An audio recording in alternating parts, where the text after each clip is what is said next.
Hello friends, आज हम पढ़ेंगे तिरिच कहानी और तिरिच कहानी के सिर्फ इम्पोर्टेंट पॉइंट को कवर करेंगे। जैसा कि आपने देख लिया कि ऊपर में हमने 4 जो मुख्य पहलू हैं उनको बस हम पढ़ेंगे। आइए पढ़ते हैं।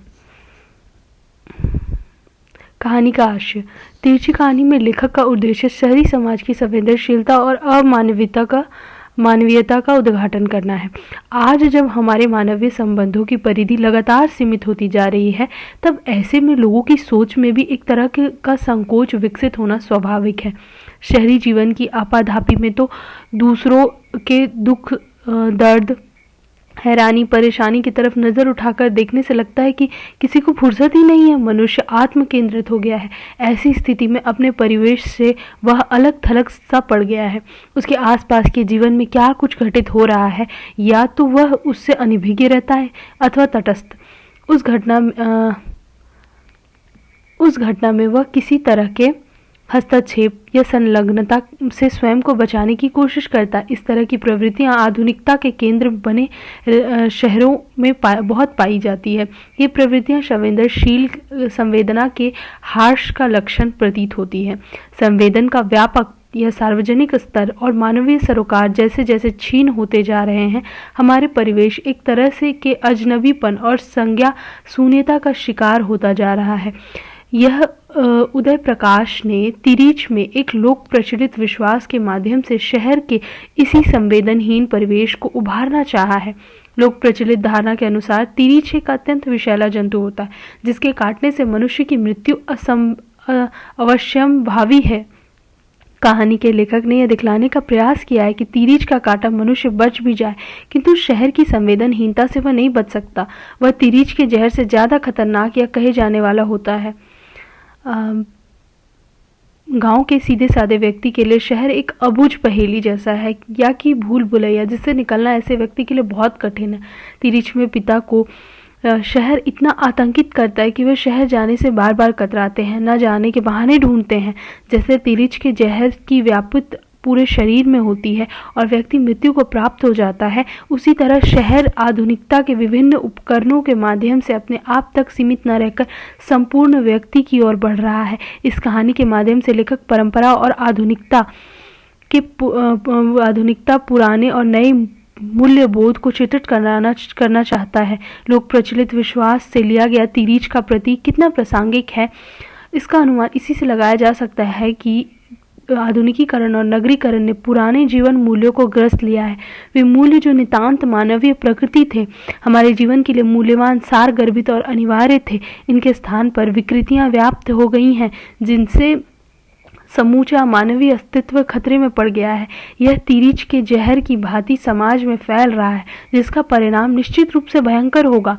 तिरिच की कहानी में इसे प्रतीकात्मक ढंग से दिखाने की कोशिश की गई है। तिरिच कहानी का पिता दूषित शहरी वातावरण में अदालतों, विभिन्न कार्यालयों, बैंकों आदि के अनेक चक्कर लगाते हैं हुए अत्यंत सांकेतिक ढंग से सामाजिक विकृतियों और विडंबनाओं का उद्घाटन करता है। अतः कहानी अपने दृश्य में पूरी तरह सफल मानी जा सकती है। अब दूसरा पॉइंट पढ़ते हैं। कहानी में अभिव्यक्ति यथार्थ की प्रासंगिकता। हिंदी में जादुई यथार्थवाद पर बहस की शुरुआत संभवतः, ये इंपॉर्टेंट पॉइंट्स नहीं है तो ठीक है, हम कुछ चीज़ों को स्कीप भी करेंगे, क्योंकि जो इम्पोर्टेंट नहीं है उसको पढ़ने का कोई मतलब बनता नहीं है। सिर्फ इम्पॉर्टेंट पॉइंट्स पे फोकस करेंगे ताकि एग्ज़ाम के समय आपको बेकार, मतलब जो चीज़ें इम्पॉर्टेंट नहीं है वो ज़्यादा ना पढ़ना पड़े, है ना। जैसे मसलन तिरिच कहानी में लेखक का उद्देश्य शहर की संवेदनहीनता और अमानवीयता चित्रित करना तो भले ही हो, किंतु पाठक का साक्षात्कार सबसे पहले तिरिच और उसके दुस्वप्न से होता है, जो एक प्रचलित ग्रामीण विश्वास है। ऐसे में उसे इस बात का आभास मिलना स्वाभाविक है कि लेखक ने इस कहानी में हमारे समाज की स्मृति में संचित या परंपरा से चली आ रही एक धारणा को ही चित्रित करने का लक्ष्य रखा हो, किंतु यह कहानी का निहितार्थ नहीं है। कहानी तिरिच के जहर से मनुष्य की मृत्यु के चित्रण का उद्देश्य लेकर नहीं चलती। जो सतह पर दिखता है वही यथार्थ नहीं होता। तिरिच में तिरिच के काटने से पिता की मृत्यु का चित्रण यथार्थ की अभिव्यक्ति नहीं है, बल्कि तिरिच के माध्यम से शहरी जीवन की जटिलता, अमानवीयता और संवेदन शून्यता को चित्रित करना, यथार्थ को उसके सही परिप्रेक्ष्य में उजागर करना है। यह सच है कि इस कहानी में व्यक्त यथार्थ सतही नहीं है और गहन पाठ की मांग करता है। आज की कहानियाँ ज़्यादा जटिल एवं अंतर्मुखी होती हैं, इसलिए यह आवश्यक हो जाता है कि कहानी को सूक्ष्म और सक्रिय रूप से पढ़ा जाए। इसके अलावा कहानी के पाठ में संदर्भ में उसकी मर्म नहीं खुलता तो कहानी पढ़ने का सार प्रयत्न व्यर्थ हो जाता है। इसके अलावा हम इन सब पॉइंट को भी स्किप करते जाएंगे। यहाँ से हम पढ़ते हैं कि उपयुक्त विवेचना का उद्देश्य कहानी की पाठ प्रक्रिया के स्तर को समझना है। इसे हम तिरिच कहानी के मर्म को समझने में आसानी होगी। जहाँ तक तिरिच का सवाल है, कहानीकार का उद्देश्य समाज में प्रचलित विश्वासों का चित्रण करना नहीं है, बल्कि उसके माध्यम से शहरी जीवन की संवेदनहीनता को उजागर करना है। तिरिच कहानी में नैरेटर के स्वप्न में तिरिच बार बार आता है और उसे आक्रांत करता है। जहाँ तिरिच को लेकर लोकमानस में कई तरह के विश्वास प्रचलित हैं। मसलन एक तो यह है कि जैसे ही वह आदमी को काटता है वैसे ही वह वहाँ से भागकर किसी जगह पेशाब करता है और उस पेशाब में लौट जाता है। अगर तिरिच ने ऐसा कर दिया तो आदमी बच नहीं सकता। अगर उसे बचना है तो तिरिच के पेशाब में लौटने से पहले ही खुद किसी नदी, कुएं या तालाब में डुबकी लगा लेनी चाहिए, या फिर तिरिच को ऐसा करने से पहले उसे मार देना चाहिए। दूसरी बात यह कि तिरिच काटने के लिए तभी दौड़ता है जब उसे नज़र टकरा जाए। अगर तिरिच को देखो तो उससे कभी आंख मत मिलाओ। आंख मिलते ही वो आदमी की गंध पहचान लेता है और फिर पीछे लग जाता है। फिर तो आदमी चाहे पूरी पृथ्वी का चक्कर लगा ले, तिरिच पीछे पीछे आता है। तिरिच के संबंध में प्रचलित धारणा हमारे सामाजिक यथार्थ का एक अहम पहलू है। ध्यान देने की बात यह है कि जब हम विज्ञान और तकनीकी के क्षेत्र में इतने आगे बढ़ चुके हैं, फिर भी कुछ ऐसी चीज़ें हैं जो हमारा पीछा नहीं छोड़ती और वे समय से हमें बहुत पीछे ले जाती हैं। यह समय से एक ऐसा टकराव है, एक ही समय में दो भिन्न प्रकार के सत्य अपने अस्तित्व का आभास कराते हैं। एक वैज्ञानिक प्रगति और तार्किक जीवन दृष्टि का बोध कराता है तो दूसरा जड़ीभूत मान्यताओं और अंधविश्वासों का। इन मान्यताओं का कोई तार्किक आधार नहीं होता, किंतु वे जीवन में जबरदस्त प्रभावी भूमिका निभाती हैं। तिरिच के विषय में एक और विश्वास का जिक्र कहानी में आता है। बहुत से कीड़े मकोड़े या जीव जंतु रात के चंद्रमा की रोशनी में दोबारा जी उठते हैं। चांदनी में जो ओस और शीत होती है उसमें अमृत होता है और कई बार ऐसा देखा गया है कि जिस सांप को मरा हुआ समझकर रात में यूं फेंक दिया जाता है, उसका शरीर चांद की शीत में भीगकर दोबारा जी उठता है और वह भाग जाता है और फिर वह हमेशा बदला लेने की ताक में रहता है। आइए तीसरा पॉइंट पढ़ते हैं। शहरी आधुनिकता में लुप्त होती मानवीय संवेदना। इस तरह की मान्यताएं अवैज्ञानिक होती हैं जिनका कोई तार्किक आधार नहीं होता, किंतु ये हमारे सामाजिक जीवन का हिस्सा है और मनुष्य को बहुत गहरे तक प्रभावित करती है। कहानी की पाठ प्रक्रिया के सिलसिले में इस स्तर को रेखांकित किया जा सकता है, किंतु इस कहानी के और भी कई स्तर हैं जो ज़्यादा महत्वपूर्ण हैं और लेखक की संवेदना को उजागर करते हैं। तिरिच में दो पीढ़ियों के अंतर को भी लक्षित किया जा सकता है। नई पीढ़ी किस तरह तटस्थ और संवेदन शून्य होती जा रही है, इसे कहानी के कुछ अंशों को उद्धृत कर देखा जा सकता है। स्टेट बैंक के कैशियर अग्निहोत्री के अनुसार वह उस समय कैश रजिस्ट्री चेक कर रहा था। गड्डियां रखी हुई थी। उस वक्त 11 से 2 मिनट ऊपर हुए होंगे, तभी पिताजी वहां आए। उनके चेहरे पर धूल लगी हुई थी, चेहरा डरावना था और अचानक ही उन्होंने जोर से कुछ कहा था। अग्निहोत्री का कहना था कि मैं अचानक डर गया। आतंकवादी गतिविधियों और बैंक डकैतियों की घटना में लगातार बढ़ोतरी को देखते हुए अग्निहोत्री को घबराहट और भय स्वाभाविक है, लेकिन कहानी में एक बूढ़ा होता हुआ बेचारा किस्म का आदमी जिस तरह से कैशियर के सामने खड़ा होता है, इससे उसकी दुर्भावना का एहसास तो नहीं हो सकता सिवाय उसकी बेचारगी पर तरस खाने के।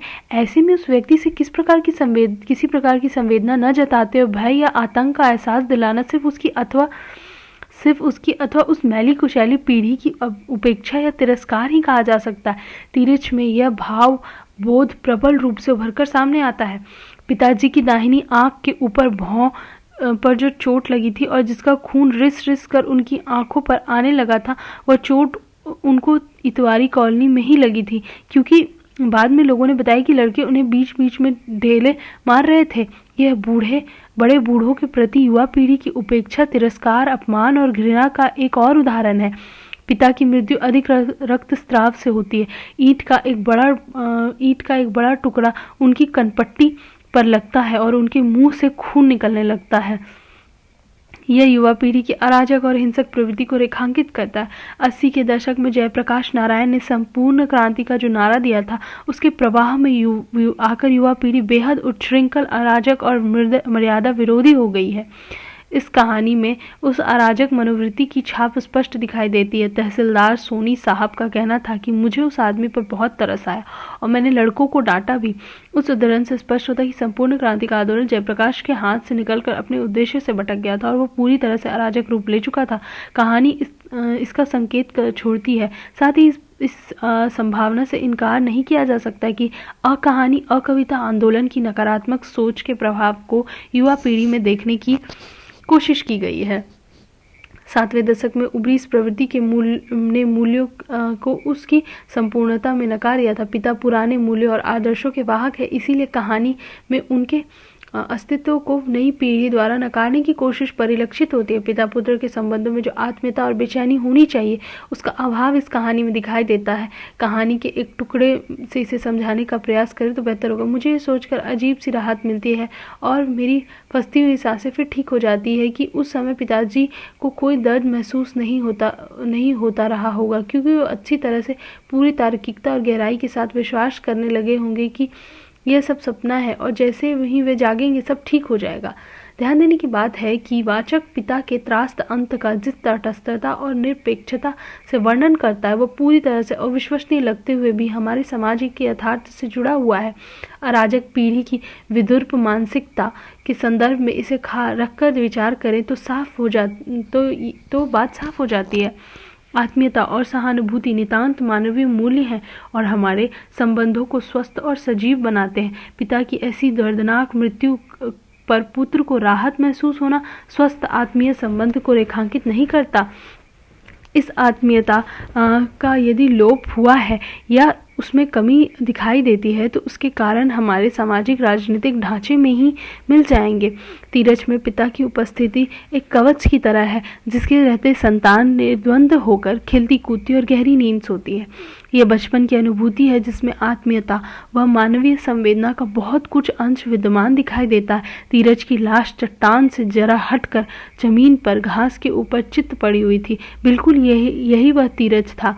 मेरे भीतर हिंसा, उत्तेजना और खुशी की एक सनसनी दौड़ रही थी। थानू ने और मैंने सूखे पत्ते और लकड़ियां इकट्ठा की, खूब सारी मिट्टी का तेल उसमें डाला और आग लगा दी। तीरथ उसमें जल रहा था। यह आत्मीयता और सहानुभूति एवं तीरथ के प्रति हिंसा की भावना आगे चलकर खंडित होती है।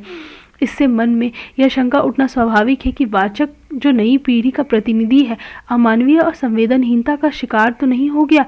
तीरथ के पिता अत्यंत सरल, संकोची और ग्रामीण चेतना के व्यक्ति हैं। पिताजी के साथ एक दिक्कत यह भी थी कि गांव या जंगल की पगडंडी तो उन्हें याद रहती थी, शहर की सड़कों को वे भूल जाते थे। शहर में वे बहुत कम जाते थे, जाना ही पड़े तो अंतिम समय तक वे उसे टालते रहते थे, तब तक जब तक जाना बिल्कुल ही जरूरी ना हो जाए। उपयुक्त उदाहरण से यह स्पष्ट हो जाता है कि पुरानी पीढ़ी विशेष रूप से गाँव में रहने वाले नई जीवन मूल्यों को स्वीकारने के लिए तैयार नहीं, भले ही बदली हुई स्थितियों में ये अप्रासंगिक हो गए हों। गांव की यह पीढ़ी आधुनिकता से आक्रांत भी है। कहानी में जिस स्वप्न का जिक्र बार बार आता है और जिसमें वाचक भयाक्रांत और बेचैन हो जाता है, वह कहीं आपातकालीन आतंक का आभास देता जान पड़ता है। मेरा सबसे खौफनाक यातना नायक भयक्रांत और बेचैनी से भरा यही सपना था। भागते भागते मेरा पूरा शरीर थक जाता है, फेफड़े फूल जाते हैं, मैं पसीने से लथपथ होकर बेदम होने लगता हूँ और एक बहुत ही डरावनी, सुन कर देने वाली मृत्यु मेरे बिल्कुल करीब आने लगती है। ऐसा ही अनुभव आपातकाल के दौरान भी भुक्तभोगी लोग सुनाया करते थे। नागरिक अधिकारों का हनन, अभिव्यक्ति की स्वतंत्रता पर प्रतिबंध जैसे तथ्य आपातकालीन यथार्थ को प्रतिबिंबित करते हैं।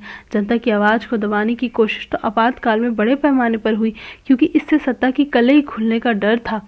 धीरे धीरे मैंने अनुभवों में यह जान लिया था कि आवाज़ ही ऐसे मौके पर मेरा सबसे बड़ा अस्त्र है जिससे मैं तिरछ से बच सकता था।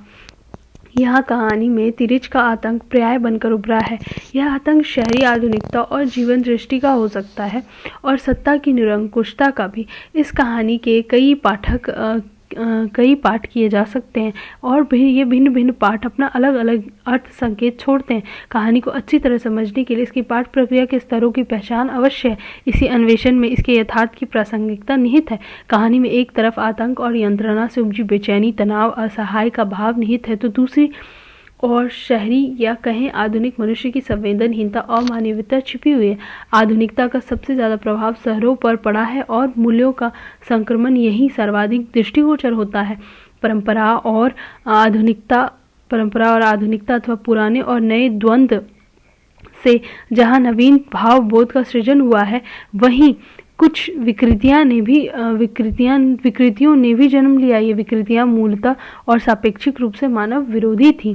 समाज की आधारभूत इकाई परिवार को ही देखें तो संयुक्त परिवार में टूटन आधुनिक जीवन स्थितियों का परिणाम या अनिवार्यता तो है, किंतु इससे मानवीय संबंधों को जो आघात लगा है उसकी क्षतिपूर्ति के लिए कोई विकल्प हमारे सामने मौजूद नहीं। नई परिस्थितियों में आत्मीय संबंधों में संकोच कहीं न कहीं हमारी संवेदनहीनता को व्यक्त करता है। संवेदना के इस क्षरण ने अजनबीपन, अकेलापन, घुटन और संत्रास जैसे भाव बोध दिए। धीरज के पिता शहर की आधुनिकता में इतने आक्रांत हैं कि वे ना तो किसी से अदालत का रास्ता पूछ सकते हैं और ना ही प्यास बुझाने के लिए पानी मांग सकते हैं। वे थोड़ा परेशान भी थे क्योंकि अदालत जाने का रास्ता उन्हें मालूम नहीं था और शहर के लोगों से पूछ कर कहीं जाने में उन्हें तकलीफ होती थी। जैसा कि मुझे उनके स्वभाव के बारे में पता है, वे कुछ देर खड़े रहे होंगे और फिर एक गिलास पानी मांगने का फैसला न कर सके होंगे। एक बार उन्होंने बताया था कि कुछ साल पहले गर्मियों के दिन जब उन्होंने किसी होटल में पानी मांगा था तो वहाँ काम करने वाले नौकर ने उन्हें गाली दी थी। पिताजी बहुत संवेदनशील थे, इसलिए उन्होंने अपनी प्यास को दबाया होगा और वे वहाँ से चल पड़े होंगे। एक ठेठ ग्रामीण संवेदना का व्यक्ति शहरी वातावरण में किस तरह से खुद को अजनबी, असहाय और अकेला महसूस करता है, उपयुक्त दृष्टांत से इसका अंदाजा लगाया जा सकता। अथवा हम यह भी कह सकते हैं कि पुरानी पीढ़ी का व्यक्ति अपनी नैतिकता, आदर्श व संस्कारों के साथ नई पीढ़ी के भावबोध को आत्मसात न कर पाते हुए स्वयं को बेचैन, अकेला और ठगा सा महसूस करता है। शहर की आपाधापी और उसमें पिता की स्थिति पर वाचक की प्रतिक्रिया को देख वैसे मेरा अपना अंदाज है कि इस बीच पिताजी ने कुछ लोगों से अदालत जाने का रास्ता पूछा होगा और उनके दिमाग में यह बात भी रही होगी कि वहां पहुंचकर वे अपने वकील S.N. अग्रवाल से पानी मांग लेंगे। लेकिन उनके पूछने पर या तो लोग चुप रहकर तेजी से आगे बढ़ गए होंगे या किसी ने इतनी बौखलाहट और जल्दीबाजी में उन्हें कुछ बताया होगा जो पिताजी ठीक से समझ नहीं सके होंगे और सिर्फ अपमानित, दुखी और परेशान होकर रह गए होंगे। शहर में ऐसा होता ही है। कैसी विडंबना है कि पुरानी पीढ़ी की बात को नई पीढ़ी नहीं समझ पाती और नई पीढ़ी को पुरानी पीढ़ी। ऐसी स्थिति में संवादहीनता तो स्वाभाविक ही है।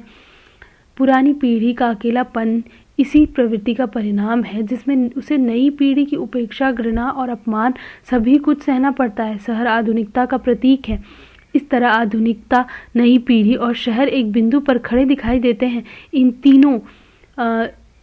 तीनों की में बौखलाहट, जल्दीबाजी, संवेदनहीनता, संकुचित दृष्टि, व्यक्तिवादिता जैसी प्रवृत्तियां कमोवेश अपना अस्तित्व बनाए हुए हैं। स्टेट बैंक के कैशियर, अग्निहोत्री, पुलिस थाने का दरोगा, सिपाही व तमाम लड़के पिताजी के साथ लगभग एक जैसा ही व्यवहार तो करते हैं। कोई उनके दुख को सुनने समझने का प्रयास नहीं करता, बल्कि उल्टे उन पर तरह तरह के आरोप लगाकर पीट कर हत्या कर देते हैं। यहाँ शहरी शिक्षित मध्य वर्ग और बौद्धिक वर्ग की स्वार्थपरता और उपभोक्तावादी मूल्यों के बढ़ते प्रभाव को नजरअंदाज नहीं किया गया है। उसी कॉलोनी में रहने वाले एक रिटायर्ड तहसीलदार सोनी साहब और शहर के सबसे बड़े अखबार के विशेष संवाददाता और कवि सत्येंद्र थपलियाल ने बताया कि उन्होंने पिताजी के बोलने को ठीक से सुना था और दरअसल वे गालियां नहीं बक रहे थे, बल्कि बार बार कह रहे थे कि मैं Ram Swarath Prasad, ex school headmaster and village head of ग्राम बकेली। कवि पत्रकार थपलियाल साहब ने दुख जाहिर किया। दरअसल उसी समय वे अमेरिकी दूतावास की किसी खास पार्टी में संगीत सुनने दिल्ली जा रहे थे, इसलिए जल्दीबाजी में वे चले गए। एक कवि स्वभाव से अत्यंत संवेदनशील प्राणी माना जाता है और एक पत्रकार अपनी तत्परता के लिए जाना जाता है। थपलियाल साहब में तो संयोग से दोनों ही गुण विद्यमान हैं, किंतु वे न तो अपने कवि हृदय का परिचय देते हैं और न ही पत्रकार होने का फर्ज पूरा करते हैं। उनके लिए इससे ज़्यादा महत्वपूर्ण संगीत सुनना और उससे भी ज़्यादा महत्व रखता अमेरिकी दूतावास। कहने का तात्पर्य यह है कि उपभोक्तावादी समाज में व्यक्ति कितना यांत्रिक हो जाता है और सत्ता प्रतिष्ठान से जुड़ने के बाद तो वह अपनी स्वाभाविक स्थिति को खो देता है। उसके लिए पद, प्रतिष्ठा, पैसा ही साध्य बन जाता है। मानवीय मूल और नैतिक सामाजिक दायित्व पर्दे के पीछे चले जाते हैं। तिरछ स्थिति की भयावहता, दहशत और अमानवीकृत परिवेश के बीच आदमी की असहायता की कहानी है। व्यक्तिगत यथार्थ से ऊपर उठकर तिरछ व्यापक अमूर्त होती हुई अपनी प्रतीक को सार्वजनीन गहरी सार्थकता देती है, बेहद कलात्मक और बारीक ट्रीटमेंट के साथ। ध्यान देने की बात यह है कि तिरछ कहानी आरंभ में यथार्थ के धरातल पर चलती है और आगे चलकर पिता के शहर पहुंचने के बाद स्मृतियों के सहारे दुस्वप्न के आकाश में उड़ने लगती है। ऐसा यथार्थ को ज़्यादा बड़ा परिप्रेक्ष्य देने के लिए अर्थ छवियों के विस्तार और यथार्थ को संपूर्णता में पकड़ने के लिए किया जाता है।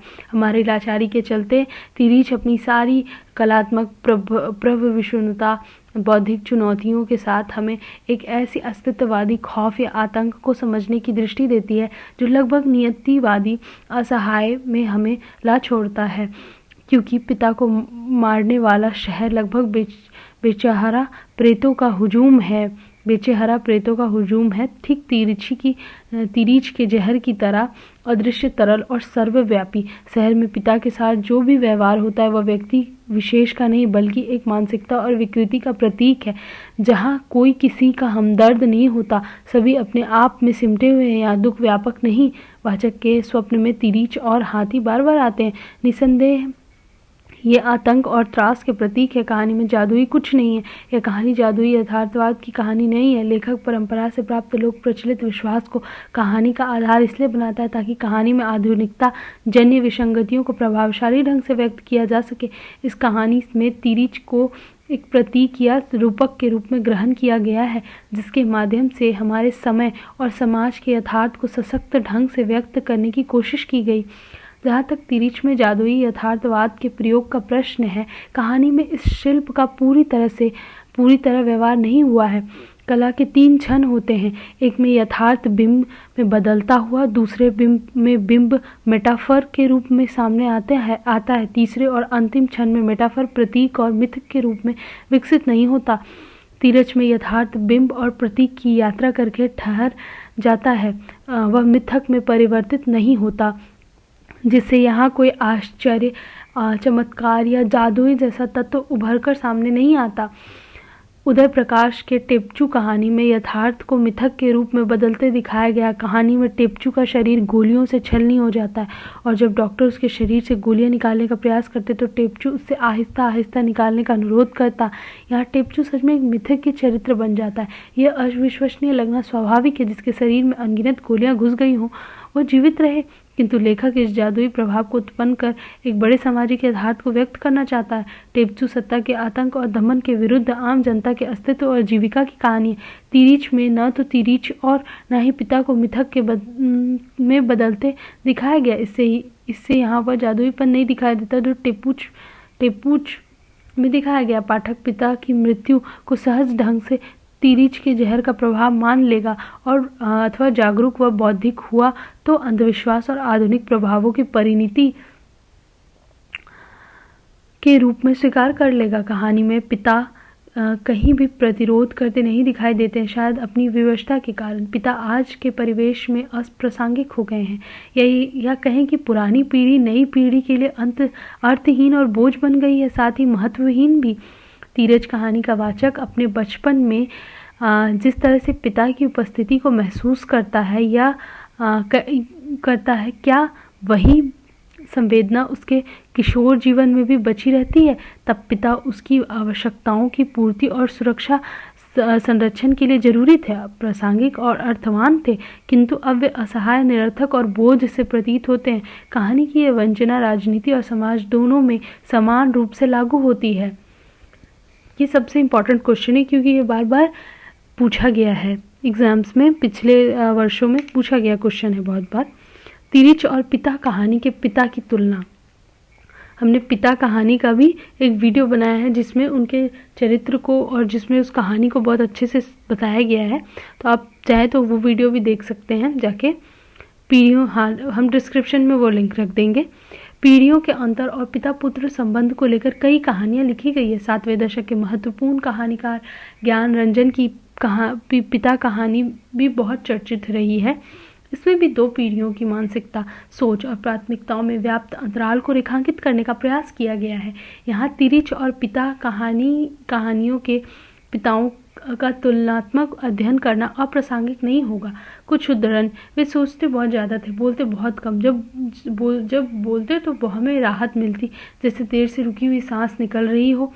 साथ साथ हमें डर भी लगता। हम बच्चों के लिए वे एक बहुत बड़ा रहस्य थे। हमें पता था कि संसार के सारे ज्ञान की तिजोरी उनके पास है। हम जानते थे कि संसार की सारी भाषाएं वो बोल सकते हैं। दुनिया उनको जानती है और हमारी तरह उनसे डरती हुई उनका सम्मान करती है। हमें उनकी संतान होने का गर्व था। पिताजी एक मजबूत किला थे। उनके परकोटे पर हम सब कुछ भूलकर खेलते थे, दौड़ते थे और रात में खूब गहरी नींद मुझे आती थी।